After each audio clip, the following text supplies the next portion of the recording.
I am vengeance, I am the night, I am Batman. What if I told you everything you know about Batman is wrong? Forget the billionaire playboy. Forget the hero who fights with high-tech gadgets. The story you're about to hear today is about the birth of the Dark Knight in the 4th issue of Absolute Batman. A story where Batman isn't the hero Gotham needed, but a monster the city deserved.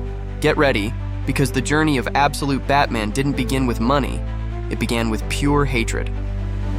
Let's get philosophical for a second. Pain is the forge. Grief is the hammer. And fear. Yeah, fear, my friend, is the mold that shapes the greatest hero this city has ever known. In a world where Gotham's shadows stretch beyond imagination, the legend of the Dark Knight was born not in a dark alley, but from a tragedy that redefined pain itself. Absolute Batman number 4 takes us back to the turning point in Bruce Wayne's life. Not to relive the trauma, but to understand how the loss of his father, Thomas Wayne, transformed him into something more than a vigilante. He became a force of nature, an embodiment of relentless justice.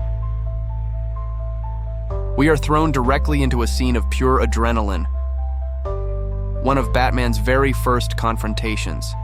This isn't the polished, calculating hero we know, but a brutal, animalistic figure.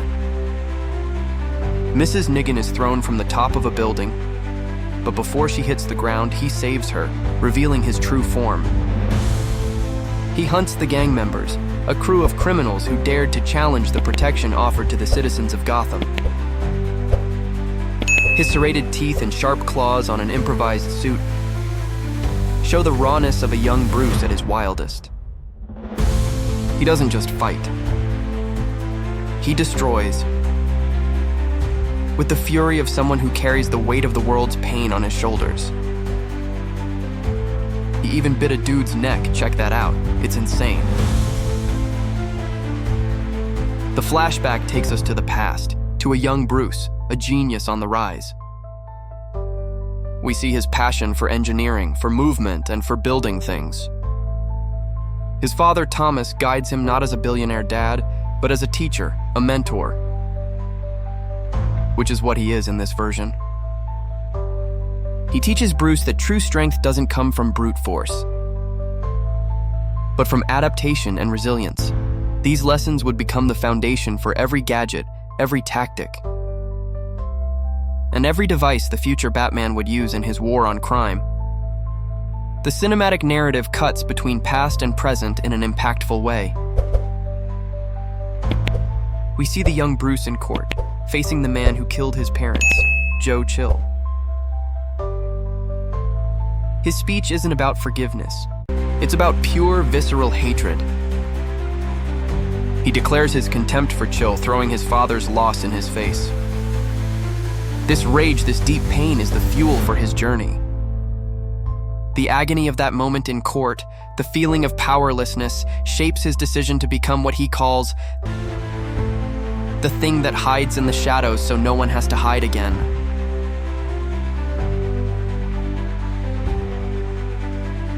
But his vengeance isn't limited to street criminals. The story takes us to the annual charity gala,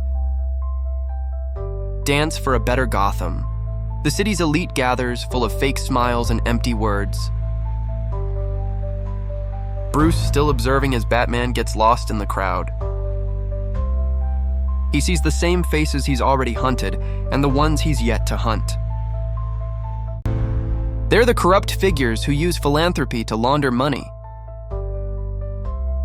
The same people who terrorize the city. Next.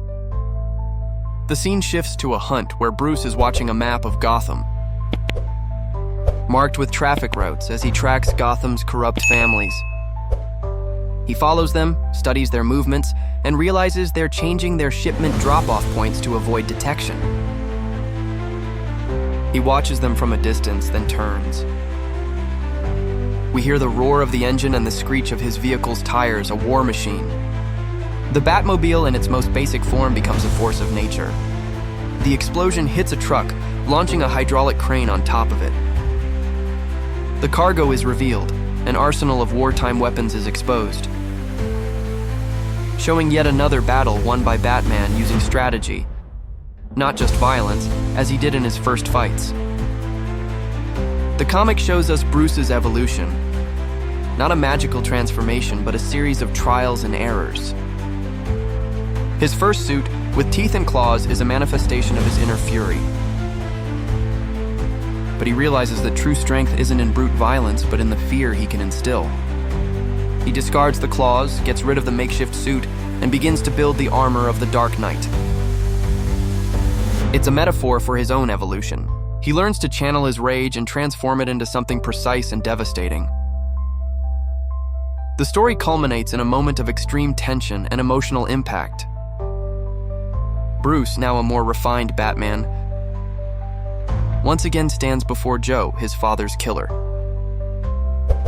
The same man he swore to hate forever. But this time, the context is different.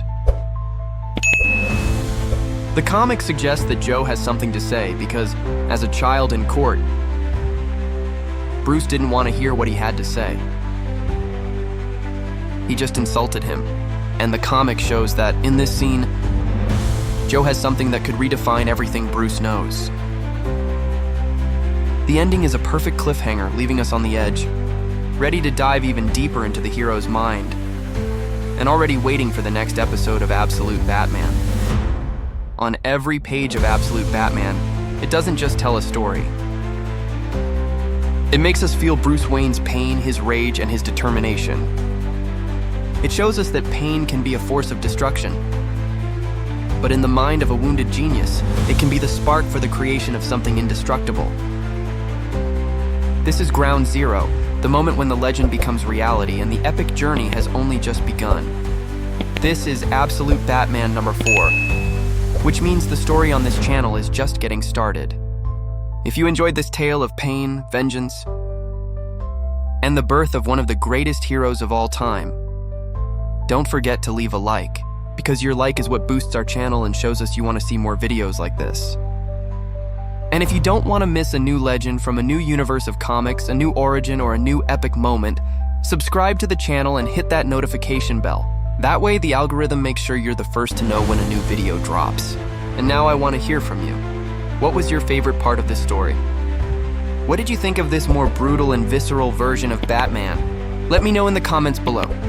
I'll read every one of them, because our community is built on a passion for the ninth art. After all, you know the drill. This is your comic in 8 minutes. Peace, family.